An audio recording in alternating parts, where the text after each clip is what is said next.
तो मुझे कहता तुम बकवास बंद करो। मैंने फिर आगे से यही जुमला उनको कहा। मैं ऑन रिकॉर्ड ये कह रहा हूँ कि पीटीआई से मुझे लाइफ थ्रेट है। और मेरा तो सवाल भी ऐसा सख्त नहीं था, बल्कि वो खुद इमरान खान साहब ने बात पूछी थी। दरमियान में मैंने एक दफा यूँ किया तो उन्होंने मुझे कहा यार तुम चुप करो, तो चुप कर गया था। जब खान साहब जाने लगे तो मैंने उनको आवाज देकर कहा, मैंने कहा खान साहब आपने आज मेरा बहुत दिल दुखाया है, बकवास मत करो, तुम झूठ बोलते हो, बकवास करते हो, तुम एजेंडे पर हो, तुम्हें ब्रीफिंग दी गई है। फिर मुझे गुस्सा आ गया। तो मैंने कहा अगर आप जनरल बाजवा के कांधे पर बैठकर आ जाएं इक़्तिदार में तो ठीक है, जनरल फैज को इस्तेमाल करके अपने पॉलिटिकल ओपोनेंट्स को जो है वो टेम कराएं और उसकी फिर कहानियां टीवी पर बैठकर मजे मजे से सुनाएं तो वो भी ठीक है। ये बदतमीज आदमी, इसको धक्के मारो। मेरा फिर मीटर फिर गया। मैंने कहा खान साहब इस शहर में, इस जगह पर कोई ऐसा माई का लाल नहीं पैदा हुआ जो मुझे ये धक्के मार कैसे निकाले। अस्सलाम वालेकुम नाज़रीन, मोहम्मद कज़ाफ़ी पुंदा फिर हाजिर है नए दौर के प्लेटफॉर्म से। नाज़रीन आज हमारे साथ हमारे बड़े ही प्यारे गेस्ट एजाज अहमद साहब हमारे साथ मौजूद हैं। अस्सलाम वालेकुम एजाज साहब, क्या हाल है आपके? जी मैं ठीक हूँ, आप बताइए आप कैसे हैं? मैं ठीक। एजाज साहब, इमरान खान से तोशाखाना 2 केस में आप गए, वहाँ पे इमरान खान से मुलाकात हुई, कुछ आपका क्या मुकालमा हुआ? इमरान खान जो गुस्से में आ गए और आपका सवाल बर्दाश्त नहीं कर पाए, क्या वजह क्या बनी? पता नहीं, बदकिस्मती है हमारी एक्चुअली। मैं और मेरा तो सवाल भी ऐसा सख्त नहीं था, बल्कि वो खुद इमरान खान साहब ने बात पूछी थी। लेकिन वो इससे पहले कि मैं आपको वो बताऊं, मैं थोड़ा सा अपने बारे में आपको बताऊं। मैं 38 साल से साफत में हूँ और पाकिस्तान भर में कोई सैकड़ों हजारों लोग मुझे जानते हैं जाती तौर पर। ये साथी हैं और वो ये जानते हैं कि जैसा मैं पहले दिन था वैसे ही आज हूँ। मेरे पास अल्लाह का शुक्र है सिर्फ कहानी का प्लॉट है, जमीन पर कोई प्लॉट नहीं। मैं बाइक पर सफर करता हूँ। बिल्कुल। और ये बाइक मैंने किस्तों पर ली। ठीक है जी। 2 बाइक से मेरे पास, एक मेरी बहन ने गिफ्ट की जब मुझे दिल में स्ट्रेस पड़े, और एक बाइक मैंने किस्तों पर ली और वो बेटे को दी। बस ये मेरा कुल असासा है। बिल्कुल। और आज तक मैं इमरान खान से खुद मेरी बहुत अच्छी दोस्ताना रही, और इमरान हुकूमत में भी, उससे पहले नवाज शरीफ हुकूमत में भी कई हमारे दोस्त थे। आसिफ जरदारी से तो मेरी अच्छी दोस्ताना है और वो मेरा लिहाज भी बहुत करते हैं। लेकिन मैंने जो है वो कभी, अल्लाह का शुक्र है, कभी अपने लिए किसी से कोई फेवर नहीं ली, और ना ही मैंने कभी जो है ना वो कभी किसी से कुछ मांगा। और अगर किसी ने कुछ ऑफर भी की तो मैंने प्यार से उसको वो कर दिया, रिजेक्ट किया। ये और मैं जानता हूँ कि पाकिस्तान में ये बेवकूफ़ी भी समझी जाती है, और उसके बावजूद भी, और मैं ये समझता हूँ कि और ये बिलीव करता हूँ कि सहाफ़ी जो है वो उसको सवाल करना चाहिए उस पैराए में जो जिसमें अदब लिहाज हो, और उसको सख्त बात नहीं करनी चाहिए, और सवाल में उसको अपने कोई ज़ाती राय भी नहीं देनी चाहिए। बिल्कुल। और आप सख्त तरीन सवाल करें तमीज के दायरे में। और मैं नौजवान बच्चों को जो गुफ्तगू में लोगों की बेइज्जती करके सवाल करने की कोशिश करते हैं, मैं उनको समझाता रहता हूँ। कल ये हुआ कि खान साहब तशरीफ लाए, और खान साहब ने पहले तो वो हमेशा 2 साल से मैं जा रहा हूँ, 2 साल से वो भी देख रहे हैं। कल उन्होंने अच्छा रोजाना वो कोई ना कोई तबसा करते हैं। कल से उन्होंने एक तबसा शुरू किया जो उससे पहले नहीं किया था। उन्होंने कहा जी वो आप आ गए हो कर्नल साहब से वो ब्रीफिंग लेकर। आपसे कहा? नहीं, हम वो जो 5-6 लोग वहां थे। अच्छा। और उसे कब अब इन्होंने छाटी करके बंदे कम कर दिए हैं। तो मैंने हालांकि उनका तबसा बहुत ही डेरोगेटरी और ताहीना बेस था। मैंने उनसे कहा कि खान साहब आज जितने लोग नॉर्मली आते हैं उनमें आज एक का इजाफा हो गया है। अच्छा, वो उन्होंने कहा तुम लोग तो ब्रीफिंग लेकर आते हो। जो बात उनके भी समझने की है, वो जब प्राइम मिनिस्टर थे तो जो लोग प्राइम मिनिस्टर हाउस में दाखिल होते थे या उनके पास जाते थे बीट रिपोर्टर्स के तौर पर, उनकी भी सिक्योरिटी क्लियरेंस हुई होती है। बिल्कुल। तो जेल तो एक हसास जगह है। यहाँ अडयाला जेल में तो पता नहीं कौन कौन से कैदी हैं, बहुत ही हसास नौयत के। तो सेंट्रल जेल अडयाला में दाखिल होना या किसी भी जेल में दाखिल होना ये सिक्योरिटी रिलेटेड इशू होता है। इसलिए जो लोग सिक्योरिटी क्लियर्ड होते हैं इस तरह के केसेस पहले भी जेल में समाप्ति होती है और साफी जाते हैं। तो ऐसा नहीं है कि जो साफी गया चला गया, जिनकी क्लियरेंस सिक्योरिटी से पहले से हुई होती है, जिनका एक्सपीरियंस होता है, वो उन्हीं को भेजते हैं। बिल्कुल। और ऐसे ही इमरान खान साहब के साथ भी हो रहा। तो उसके बाद उन्होंने अपनी एक गुफ्तगू की कोई 5-1 मिनट की, और 5 मिनट की गुफ्तगू के बाद हमसे ये कहा और रिपीटेडली 3 बार ये कहा कि मेरा आपसे ये सवाल है, आप लोग जवाब दें। अच्छा। कि जनाब मेरे दौर में कभी किसी के साथ ऐसा हुआ कि उसको गलत उठा लिया, उस पर केसेस बना दिए गए, उसकी बीवी को उठा लिया, उसकी बेटी को उठा लिया, मेरी बीवी को उन्होंने तो ये अंदर कहीं किया। अच्छा फलक जावेद के मुतालिक भी तो नहीं उन्हें खबर मिल गई और उस वजह से वो कह रहे हो? नहीं, फलक जावेद का उन्होंने बिल्कुल तस्करा नहीं किया, उन्होंने अपनी अहलिया का तस्करा अच्छा। किया। मेरे लिए वो हाँ। उनकी अहलिया हो या उनकी बेटी हो या और इवन फलक जावेद, सनम जावेद, नीमा खान साहिबा हो, और पीटीआई, पीपुल्स पार्टी, नून लीग, एएनपी, तमाम जमातों की तमाम सियासी कारकुन खवातीन, वो मेरे लिए बहुत काबिल एहतराम है। तो मेरे कॉलीग हैं इमरान असगद, वो उन्होंने उनको 4-5 नाम दिए कि भाई ये लोग थे जिनके साथ ये हुआ। वो मरियम नवाज का जो कराची का कमरा तोड़ा गया था होटल का, उसका अच्छा, ये सहाफियों ने उनके काउंटर जवाब दिया? क्योंकि उन्होंने 3-4 दफा रिपीटेडली कहा कि मुझे आप लोग बताएं, अगर कुछ था तो मेरे इल्म में लाए। तो वो इमरान असगर ने बताया, फिर जावेद सुगनों ने कुछ बताया, मेरे कॉलीग हैं रईस अहमद, उन्होंने राना साहबा का नाम बताया, यासिर हकीम ने भी कुछ बताया, अब वो समर में होते हैं। तो मैंने उनसे ये कहा कि खान साहब वो पीपल्स पार्टी वाले ये कहते हैं, मैंने बराह रास्त कोई बात नहीं बताई, और ये जैसे इस वक्त मैं बात करूं बिल्कुल इसी तरह।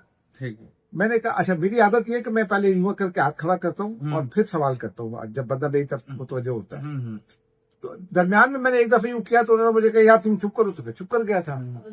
दोबारा जब उन्होंने रुख मेरी तरफ किया तो मैंने यूं किया, वो खामोश हुए। तो मैंने उनसे कहा कि जी वो पीपल्स पार्टी ये कहती है कि आपने फरियाल तालपुर को जेल भेजा, हॉस्पिटल से निकालकर उस दिन जब सुबह आई थी, यानी चांद रात को, और जो आपने अभी तस्करा किया है वो जो फेक अकाउंट्स केस का, मैंने चूंकि रिपोर्टर्स के तौर पर उस केस को देखा हुआ है, वो फेक अकाउंट केस एक जमाने में बंद हो गया था, वो रीओपन हुआ था, नैब ने ही रीओपन किया।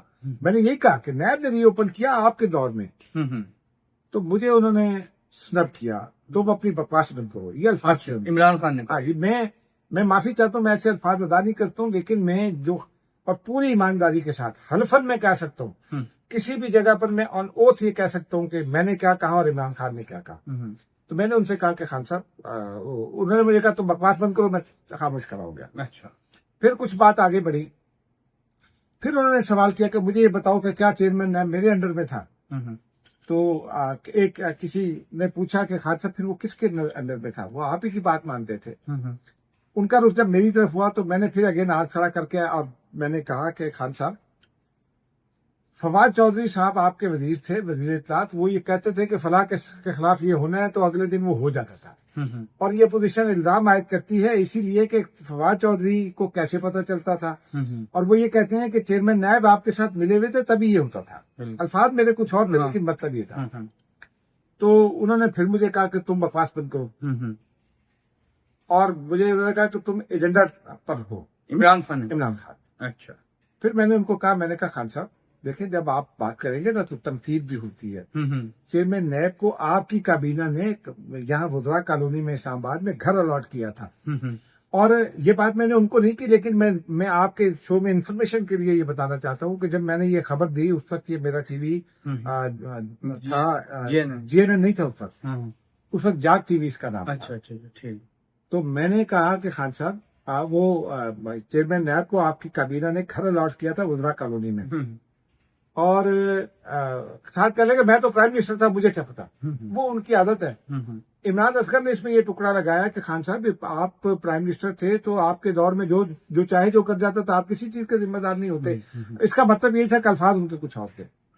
तो मैंने उनसे कहा कि मैंने कहा खान साहब, ये जब आप ऐसे करेंगे तो ये होगा, क्योंकि हाँ, जो बात मैं बता रहा था, इफ्तिखार दुरानी साहब ने मुझे यहाँ मेरे चैनल पर ही लाइव कुछ धमकी भी लगाई थी, बल्कि फुल की धमकी थी। वो उनकी वाइफ चूंकि वैसी मैं उन दोनों मियाँ बीवी की बहुत रिस्पेक्ट करता हूँ। मैं चूंकि उनको पुराना जानता था, उनकी एहलियत से मेरी बतौर जर्नलिस्ट इंटरेक्शन भी थी।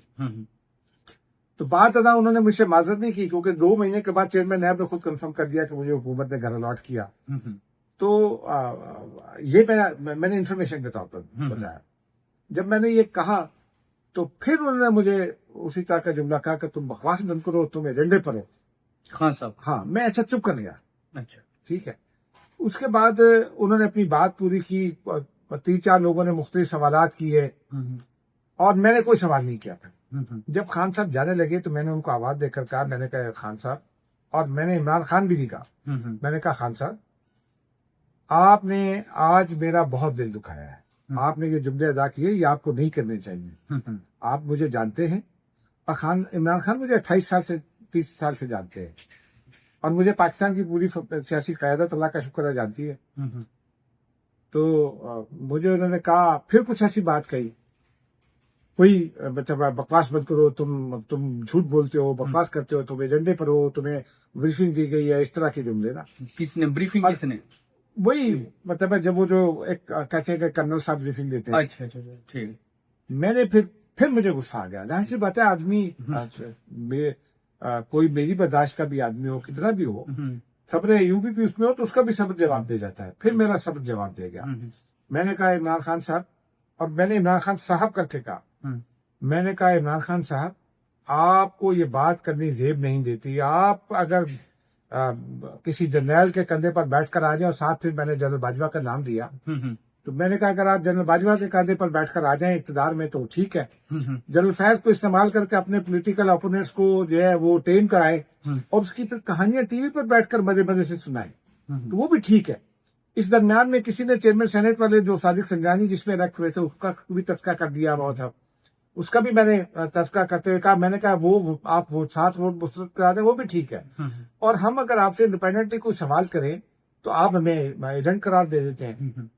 तो उन्होंने फिर कहा, ये बदतमीज आदमी, इसको धक्के मारो, इसको धक्के मार के निकालो। खान साहब? हाँ, सिक्योरिटी कोई है जो इसको धक्के मार के निकाले। मेरा फिर मीटर फिर गया। मैंने कहा खान साहब, इस शहर में, इस जगह पर कोई ऐसा माई का लाल नहीं पैदा हुआ जो मुझे धक्के मार के ऐसे निकाले, और कोई मुझे कोशिश करके भी देख लें। तो मुझे कहता तुम बकवास बंद करो। मैंने फिर आगे से यही जुमला उनको कहा। मैंने कहा आप भी करें बंद। आपने कहा खान साहब आप भी बकवास बंद करें? आपने? हाँ, ठीक है जी। अच्छा, बात आई गई होगी। उसके बाद जब हम बाहर निकले, और ये जेल से बाहर की बात है, तो मुझे एक बाहर निकले तो पीटीआई के वर्कर्स खड़े होते हैं। हाँ, वो उनमें से बहुत लोग बहुत ही डिसेंट हैं। उनमें से मुझे किसी ने कहा कि एजाज भाई, आज आपने ना कुछ बात नहीं करनी किसी से, आपको जेल के बाहर गेट नंबर 5 से थोड़ा सा आगे एक प्लाजा है, वहां हम जाकर बैठ जाते हैं, टिकट विकट बनाते हैं जो अंदर हुआ होता है उसके। तो उन्होंने कहा कि एजाज साहब, वो आप वहां जाकर बैठ जाएं, आप आज कोई बात ना करें, आज आप टारगेट हैं। ठीक है। जिसने तैयब बलोच को किया था जी, तैयब बलोच के वक्त भी सबसे पहले मुझे मारा था, क्योंकि उस वक्त इन्होंने पीटीआई के लोगों ने 2 लोगों ने सुबह 11 साढ़े 11 बजे आकर मुझसे बात की थी और मुझे इन्वॉल्व किया था मीडिएटर के तौर पर कि जी आप मीडिएट करें, और मैंने कोशिश की थी कि ये रफा दफा हो जाए। हालांकि तैयब बलोच ने भी सिर्फ सवाल किया था, बदतमीजी कोई नहीं की थी, उसकी भी रिकॉर्डिंग मौजूद है।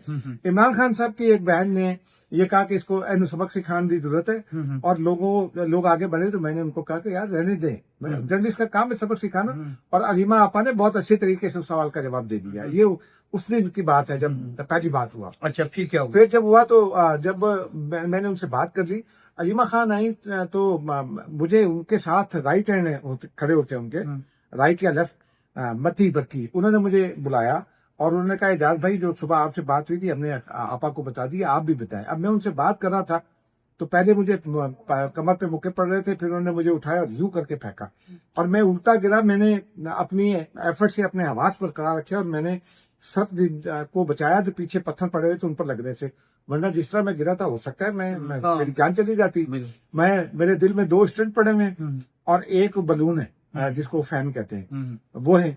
तो मुझे दिल को भी कुछ हो सकता था। मैंने कमर का ऑपरेशन कराया हुआ है और मुझे उस वक्त ऐसा लगा कि जब मैं उठ नहीं सकूंगा। पीटीआई के एक दोस्त हैं, उन्होंने और एक वकील है पीटीआई के, उन्होंने मुझे आकर यूं झटके से उठाया, जिसकी वजह से मैं फिर दोबारा उस पोजीशन में आया कि चल सकूं। बिल्कुल। तो बहरहाल कल की बात होती है, तो मैं फिर वहां जाकर प्लाजा में बैठ गया। जब मैं प्लाजा में बैठा तो मुझे किसी नई प्लाजा के जो शॉप ओनर्स हैं उनमें से उनके किसी बच्चे ने मुझे आवाज देकर कहा कि एजाज भाई आप ना कुर्सी का रुख बदल लें। अच्छा। मैंने कहा क्यों? उन्होंने कहा कि कुछ साहब हैं जिन्होंने आपकी जानिब इशारा करके किसी को दिखाया, क्योंकि मैं ना अपने मोबाइल में बिजी था हाँ, टिक करनी थी। तो वो मैंने कहा अच्छा खैर है। तो एक और यूट्यूबर ने आकर मुझे कहा कि सर खैर नहीं है, ये ना आज कुछ जूतियां वगैरह लेकर आए हैं। अच्छा मीनवाइल मेरे टिकट कंप्लीट हो गए, मैंने ऑफिस टिकट भेजे और बाकी फिर मैं मैसेज देख रहा था कि क्या क्या मैसेज आए हैं, क्योंकि जेल में मोबाइल नहीं जा सकता किसी का भी, हाँ, बाहर मोबाइल बाहर रखते हैं। तो एक दोस्त जिनका ताल्लुक पीटीआई से ही है, उनका एक मैसेज पड़ा हुआ था। उन्होंने एक तस्वीर पड़ी हुई थी, उस तस्वीर में गाड़ी के अंदर कुछ जूतियां रखी हुई थी, 15-20 एक ही पीस, और उन जूतियों का उसके नीचे मैसेज लिखा हुआ था कि जी ये गाड़ी नंबर है ब्लैक कलर की AX 941 सिंध नंबर की, और इस गाड़ी में ये जूतियां रखी हैं, ये सवाल जवाब के सेशन में आप पर फेंकी जाएंगी, आप लोगों पर। अच्छा। ये मैंने मैसेज बाद में देखा, लेकिन वो अल्लाह का करना ऐसा हुआ कि हलीमा खान साहिबा का कभी कल खुद मूड बहुत ही खुशगवार था, तो उनसे कुछ सवाल भी ऐसा नहीं हुआ जिस पर वो नाराज हो, बल्कि मामला सलमान सफदर ने संभाल लिया, उन्होंने गुफ्तगू की, उन्हीं से सवाल हुआ, हलीमा साहिबा ने जवाब नहीं दिया। आज उन्होंने जवाब दिए, लेकिन वो कैमरों पर नहीं दिए, वो जब मोबाइल कैमरों पर दिए।